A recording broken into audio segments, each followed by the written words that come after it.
The perception that people get by when a dog attacks them and the fear that they develop, trainers never address that. Cesar Millan transformed television by looking into the eyes of a troubled canine and seeing not a monster, but a mirror. For years, the dog whisperer captivated millions, turning a quiet, unassuming trainer into a global phenomenon who seemed to possess an almost mystical ability to command the unruly. Yet, beneath the polished rehabilitations, the cameras were missing a brewing storm of controversy, legal battles, and a growing chorus of critics questioning his methods, ultimately leading to the show's sudden and unexpected cancellation.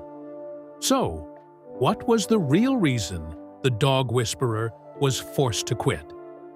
Join us as we uncover the truth. From Sinaloa to stardom, the Cesar Millan story. Before the glitz of Hollywood and the global fame, Cesar Millan was just a boy on a dirt road farm in Culiacan, Mexico. He didn't have formal training, he had his grandfather's wisdom and a rare, innate connection to the land. While other kids played, Cesar watched the farm dogs, learning their silent language so perfectly that locals called him El Perrero, the dog herder. But the dirt roads of Sinaloa couldn't hold his ambition forever. In 1990, at just 21 years old, Cesar made a desperate, terrifying gamble. He crossed the U.S. border as an undocumented immigrant. He had no safety net, didn't speak a single word of English, and carried a mere $100 in his pocket. It was a harrowing journey that easily could have broken him. Instead, it led him straight to an unexpected guardian angel, Jada Pinkett Smith. When the two crossed paths in Los Angeles, they immediately clicked. Seeing his raw talent and drive, Jada didn't just hire him, she changed his life. Recognizing that language was his biggest barrier, she introduced him to a friend who taught him English. In return, Cesar gave Jada a completely new perspective on animals. When she got a Rottweiler, Cesar shared his core philosophy. It's never actually about the dog, it's about the human.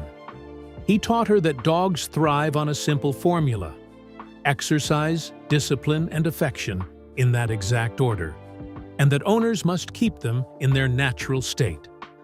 Blown away by the results, Jada became Cesar's biggest champion.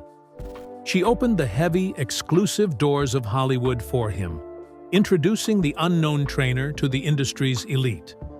Suddenly, the undocumented kid from Sinaloa was teaching powerhouses like Jennifer Lopez, Paris Hilton, and even Oprah Winfrey how to become the pack leaders of their own homes. How Cesar Millan taught the world to speak dog. Before the bright lights of Hollywood found him, Cesar Millan's American dream started in the most humbling places. His very first job in the United States was at a dog grooming store, scrubbing coats and clipping nails. But Cesar had a vision that stretched far beyond the grooming tub. Stay with me for just a moment. This is short, and I think it matters. Tonight, while you sleep, your brain will either clear out the toxic buildup from today, or it won't. Whether it does depends almost entirely on 6 specific factors that researchers identified in 2013. Most people have never heard of any of them. Go to brainresearchreport.com or find the link in the description. Go and read through it tonight. You'll want to know this before you go to sleep. Now, back to the video. He scraped together enough momentum to launch the Pacific Point Canine Academy, a small stepping stone for what was to come. During those early, lean years, Cesar was even working as a limousine driver, just to make ends meet. It was during this time that a fateful encounter occurred. Jada Pinkett Smith became one of his very first clients and most passionate supporters. Recognizing his raw genius with animals and realizing his limited English was holding him back, Jada generously funded an English tutor for him for an entire year. With his newfound language skills and growing confidence, Cesar took a massive leap. He founded the Dog Psychology Center, a specialized 2-acre facility in South Los Angeles, designed specifically for working with large, aggressive breed dogs that others had given up on. By 2009, this thriving hub relocated to a massive sanctuary in Santa Clarita, California, and Cesar even expanded his reach to the East Coast, opening a clinic at the Country Inn Pet Resort in Davie, Florida. Cesar's meteoric rise to stardom truly ignited in 2002. Following a captivating profile in the Los Angeles Times, television producers took notice. Cesar partnered with MPH Entertainment to develop a raw, fly-on-the-wall reality television pilot. The concept was simple, yet revolutionary. Follow Cesar into the field as he rehabilitated dangerous, unmanageable dogs and the desperate families who owned them. On September 13, 2004, The Dog Whisperer premiered on the National Geographic Channel. It was an instant, roaring success. The show skyrocketed to become National Geographic's #1 program during its very first season. It eventually moved to the Nat Geo Wild Channel, broadcasting in more than 80 countries worldwide and turning Cesar into a global icon. By the time the final U.S. episode aired on September 15, 2012, Cesar wasn't just a trainer, he was a pop culture titan. At the peak of his Dog Whisperer fame in 2009, Cesar teamed up with IMG to launch Cesar's Way, a wildly popular monthly magazine. The Wall Street Journal reported at the time that a staggering half of all American consumers recognized Cesar on sight. The magazine beautifully blended Cesar's signature training advice with deep-dive articles exploring the profound emotional bond between humans and canines, running successfully until late 2014. When The Dog Whisperer concluded, Cesar's television empire didn't stop, it evolved. In 2013, he launched the intense documentary series Cesar Millan's Leader of the Pack on Nat Geo Wild. The very next year, he hit screens with Cesar 911, known internationally as Cesar to the Rescue, a high-stakes show where panicked neighborhoods called him in to fix terrorizing local dogs. Showing his incredible range, Cesar even conquered children's television in 2015. He teamed up with industry legends Sid and Marty Krofft to create Mutt and Stuff, a vibrant, beloved preschool show on Nickelodeon starring his own son, Calvin. Later, in 2017, he shared the screen with his older son, Andre, for a heartwarming, community-driven road trip series called Cesar Millan's Dog Nation. To bring his magic directly to the people, he created Cesar Millan Live, an explosive international touring stage show. Traveling the globe, Cesar filled theaters with an energetic production that was half educational lecture and half live demonstration. Using completely untrained local shelter dogs on stage, he would look into their eyes and modify their negative behaviors right before an amazed live audience. At the absolute core of Cesar's massive success is a simple philosophy: calm, assertive energy. Cesar firmly believes that dogs do not respond to spoken words, names, or human emotions like anger and pity. They respond to the energy we project. He instructs owners to hold a strong physical posture, shoulders high, chest forward, and project an inner aura of absolute authority. According to Cesar, a dog's psychology is governed by 3 primary, unyielding needs, which must be fulfilled in this exact order: exercise, discipline, and affection. A major pitfall for modern pet parents is flipping this hierarchy upside down. Cesar notes that people constantly shower their dogs with affection while offering almost zero exercise and even less discipline. To fix this, an owner must first exhaust a dog's physical energy through rigorous exercise. Next, they must establish clear rules, boundaries, and limitations. Only after those two pillars are met should affection be given as a reward. Every episode of Cesar's television programs serves a dual purpose: rehabilitating a troubled dog while simultaneously educating the confused owners on how to become the pack leader. For the most extreme, dangerous cases, Cesar brings the dogs back to his dog psychology center for intensive, long-term rehab. Because his methods rely so heavily on split-second body language, vocal clicks, and precise gestures rather than words, the shows always carry heavy, repeated warnings urging viewers not to try these advanced techniques at home without professional guidance. Even a legendary pack leader needs a right-hand companion. For years, that anchor was Daddy, an incredibly calm, wise American pit bull terrier who became the soulful mascot of the Dog Whisperer. Knowing Daddy wouldn't live forever, Cesar carefully selected a young pit bull puppy named Junior to apprentice under the master. Junior spent years learning Daddy's flawless temperament and calm energy. When Daddy peacefully passed away at the age of 16 in February 2010, the loss was devastating. Yet, the legacy lived on. Junior seamlessly stepped into his mentor's paw prints, utilizing that same undeniable, calm, assertive energy to help Cesar balance thousands of dogs, proving to the world that with the right leadership, harmony is always possible. Miracles or misconduct? The Cesar Millan storm. While millions of viewers watched in awe as Cesar Millan seemingly worked miracles on television, a fierce and highly critical storm was gathering behind the camera. The very methods that made him a global superstar were increasingly viewed by the scientific community not as groundbreaking psychology, but as a dangerous step backward. As early as January 2007, an article in the Indian scientific journal Current Science exposed a growing rift, noting that professional dog trainers found Millan's methods flawed, outdated, and unscientific and inhumane.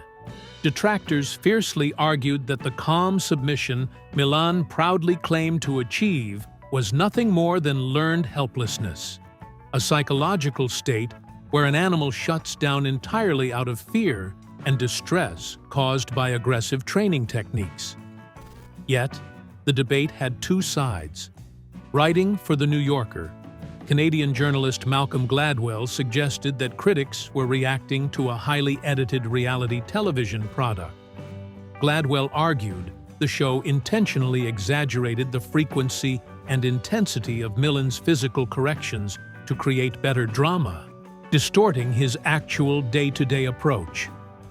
As time went on, the public pushback intensified, leading to highly uncomfortable confrontations on live television. In October 2012, Millan appeared on Britain's The Alan Titchmarsh Show, where the host directly called his methods cruel and unnecessary. Titchmarsh pressed Millan on a specific clip where he appeared to punch a dog in the throat, which Millan firmly defended as a harmless, guiding touch. Titchmarsh then read a damning statement from the RSPCA warning that Millan's adverse techniques could cause severe pain and fear, ultimately worsening a dog's behavioral issues. By 2016, the institutional pushback reached a boiling point. In March of that year, the American Humane Association responded to intense viewer complaints regarding an episode of his Nat Geo reality series.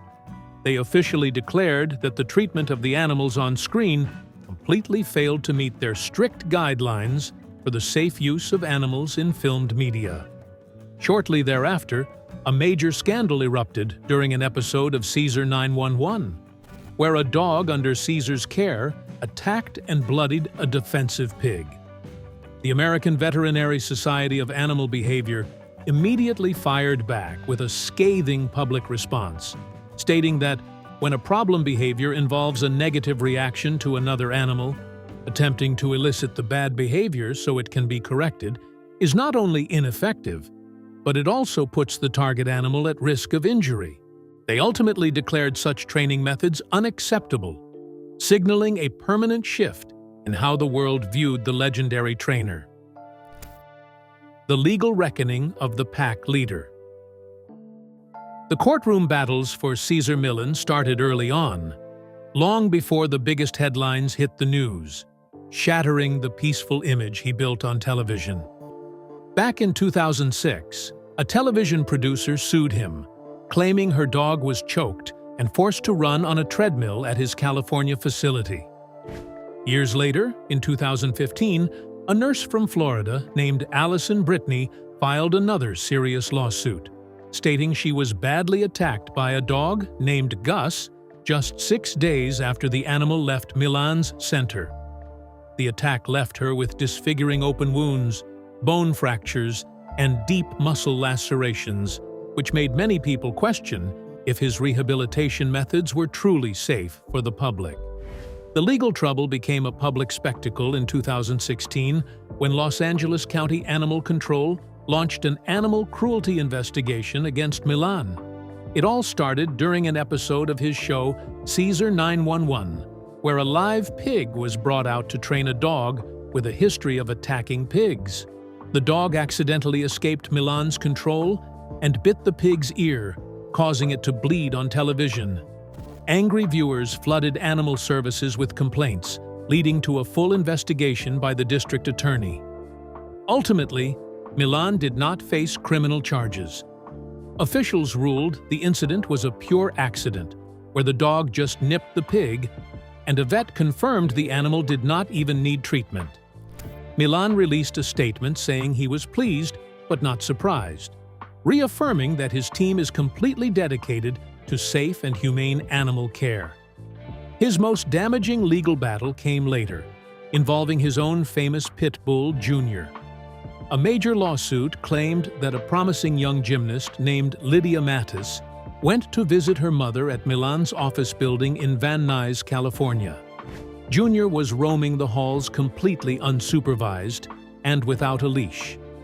The dog lunged at her and bit her left calf so severely that it ended her athletic career and ruined her chances of competing for the University of Pennsylvania. The lawsuit included an even wilder claim, alleging that Junior had a hidden history of violence and had previously mauled Queen Latifah's dog to death at Millan's facility.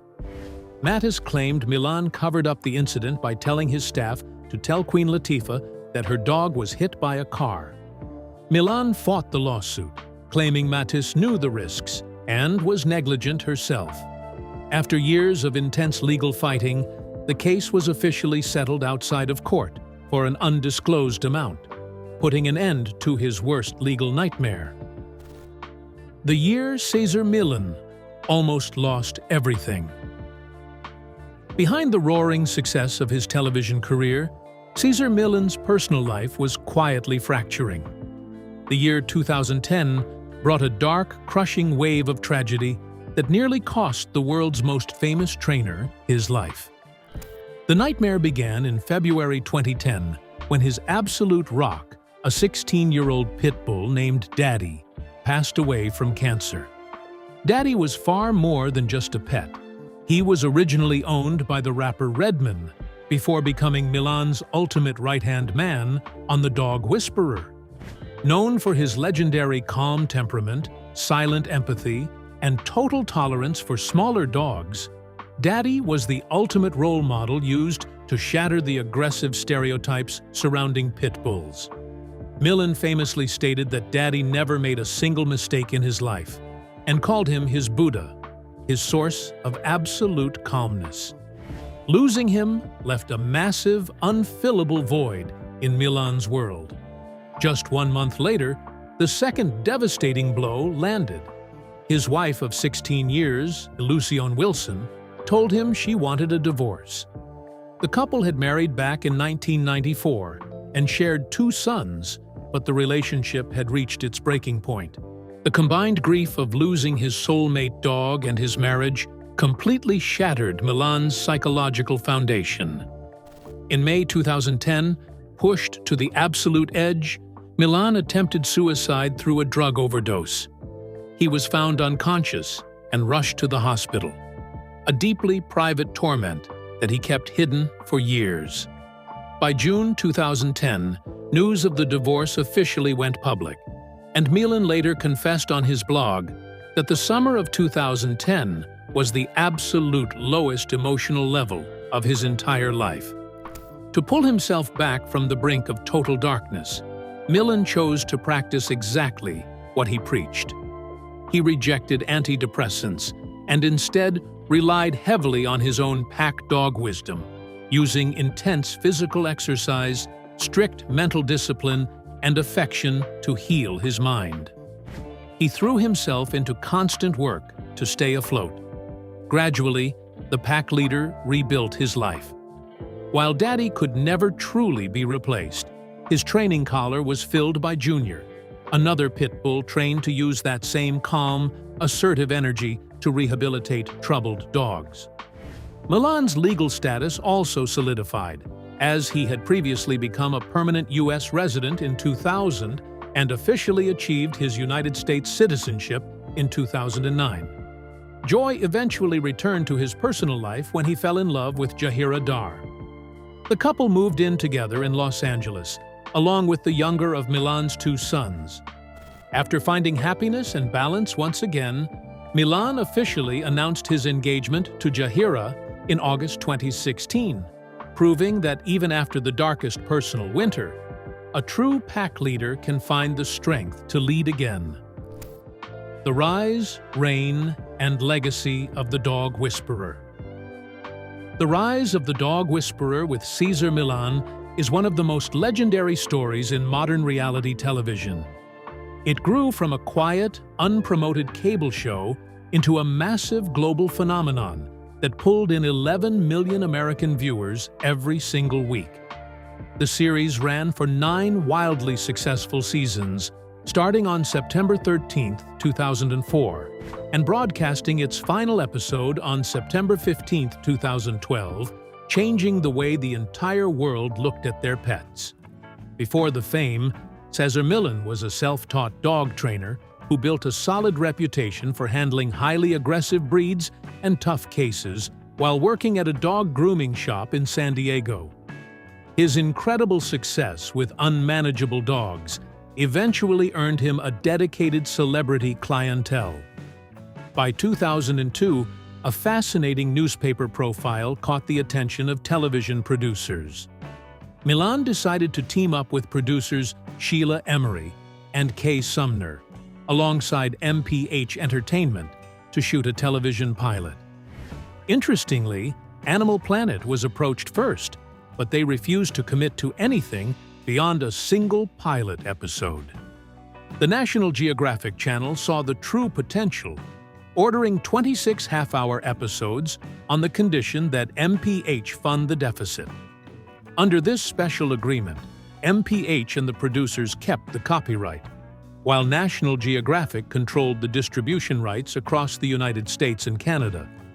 When the show first premiered in 2004, National Geographic did very little to promote it, and it was placed completely outside of prime time. However, powerful word of mouth among amazed viewers caused the ratings to climb. By the second season, the network expanded each episode to a full hour and moved the show directly into a primetime slot. The success was so massive that by 2009, National Geographic partnered with Fox to syndicate the show, instantly pushing it into 50 million households. Millan's ultimate mission was incredibly deep, as he once told a journalist from The Times that the goal he and God had together was the whole world transformed through a dog. The program was shot in a raw, documentary style that focused entirely on Millan's unique dog rehabilitation techniques.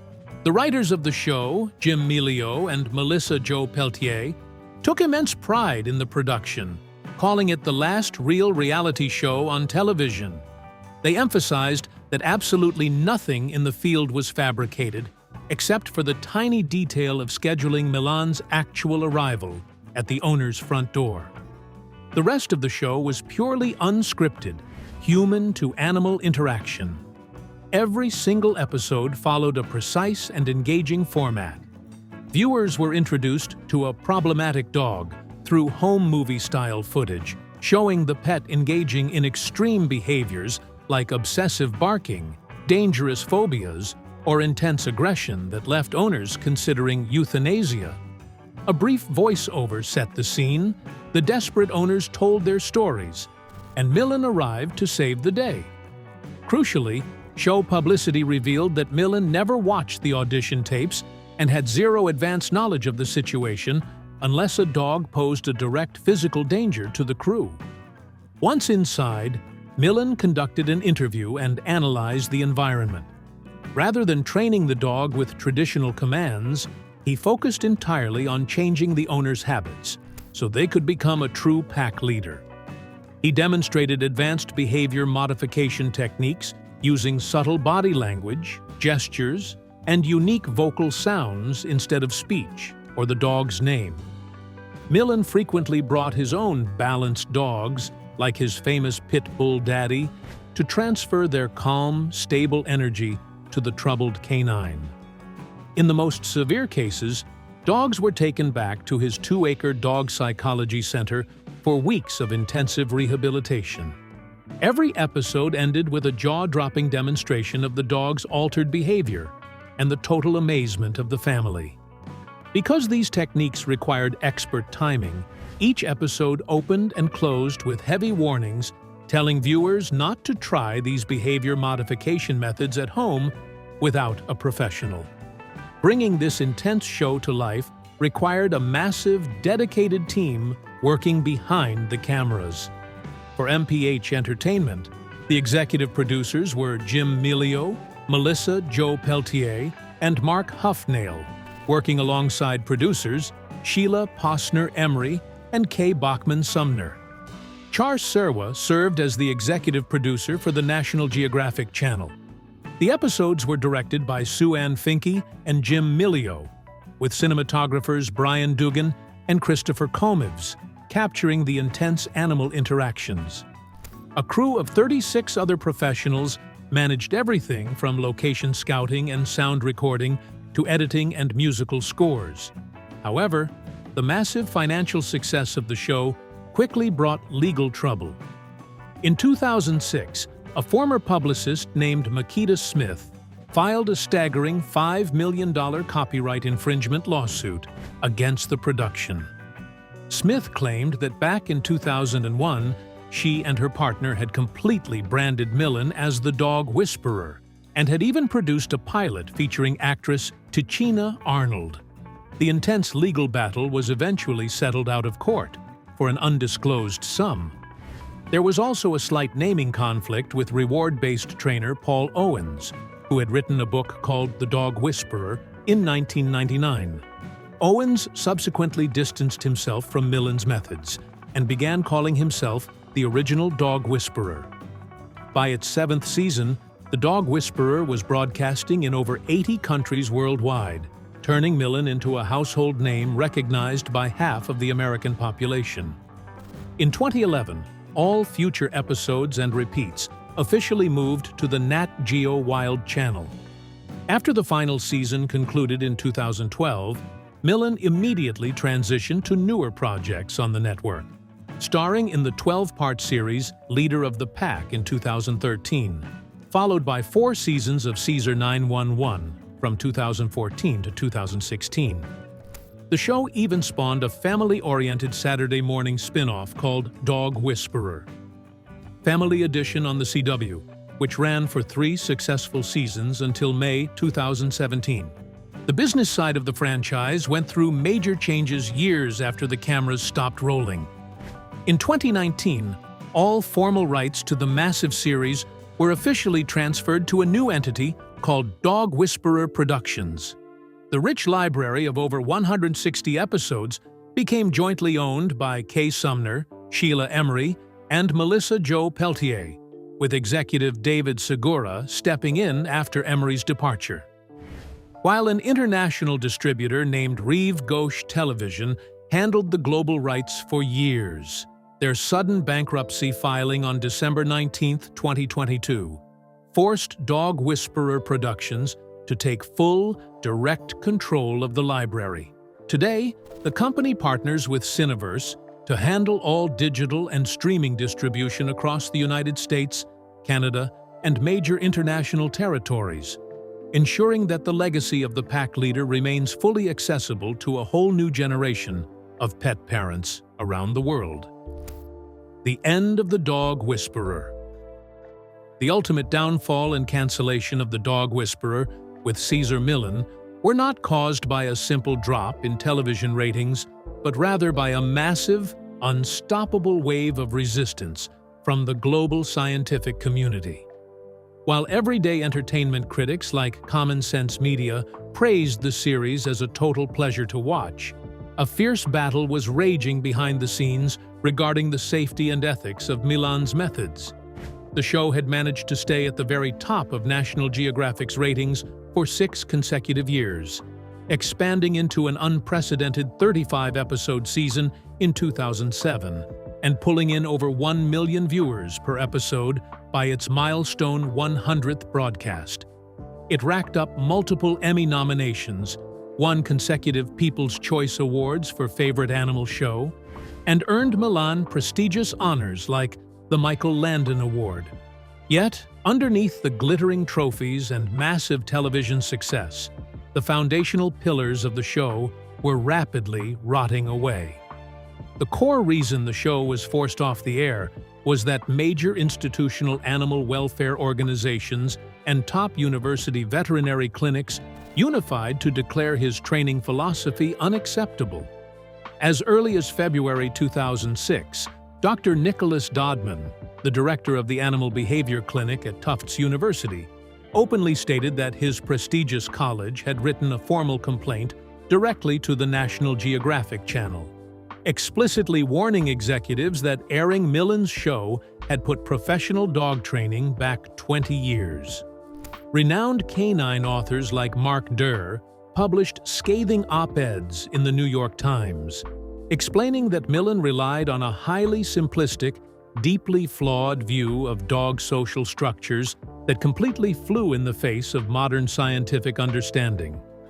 The institutional pressure intensified when the American Humane Association formally demanded that National Geographic pull the program entirely off the airwaves, labeling Millan's physical tactics inhumane, outdated, and improper. Though Millan attempted damage control by inviting the association to his set in 2009, temporarily softening their stance into a cautious agreement to focus on shared interests, the damage to the show's reputation was already permanent. Leading animal behaviorists, including Dr. Deborah Horwitz and Dr. Sophia Yin, stepped forward to publicly dismantle Millan's television persona. They argued that while the show correctly highlighted the need for rules and physical exercise, it suffered from a dangerous drawback, attributing complex behavioral problems to dominance when the dogs were actually acting out due to severe fear and deep-seated anxiety. Science had officially evolved past the idea of force and coercion, making Millan's television formula an outdated relic. As the controversy spread across the globe, broadcasting the show became a major legal and financial liability for networks, especially in international territories where animal welfare laws are strictly enforced. In several European countries, networks were legally forced to slap graphic warning labels on the screen before any episode could air. In Sweden, the broadcast opened with a stark warning stating that multiple techniques shown in the program could easily count as illegal animal abuse violations under Swedish law, urging viewers to check local statutes before copying anything Cesar did.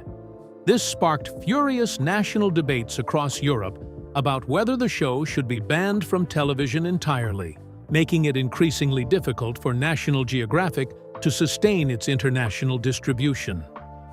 By 2012, trapped between the relentless condemnation of certified veterinarians, mounting international legal threats, and an educated public that no longer believed in dominance-based training, the network and Millan knew the original format was completely dead. the show could no longer survive in a modern media landscape that favored positive reinforcement over physical submission. With over 150 episodes in the vault, Millan finally took to Facebook to announce that the 9th season would be the absolute end of The Dog Whisperer. The final 12 episodes premiered on July 7, 2012, on Nat Geo Wild, bringing a bittersweet and forced conclusion to the franchise. While adoring fans cried out for the series to continue, positive reinforcement trainers and animal behaviorists worldwide publicly celebrated the demise of the show. The era of the undisputed dominance trainer had officially ended, proving that not even an 11 million viewer television empire could survive a head-on collision with modern science. Were you a fan of The Dog Whisperer? Share your thoughts with us in the comments below. Don't forget to like, share, and subscribe. Also, click the next video shown on your screen. You will enjoy it.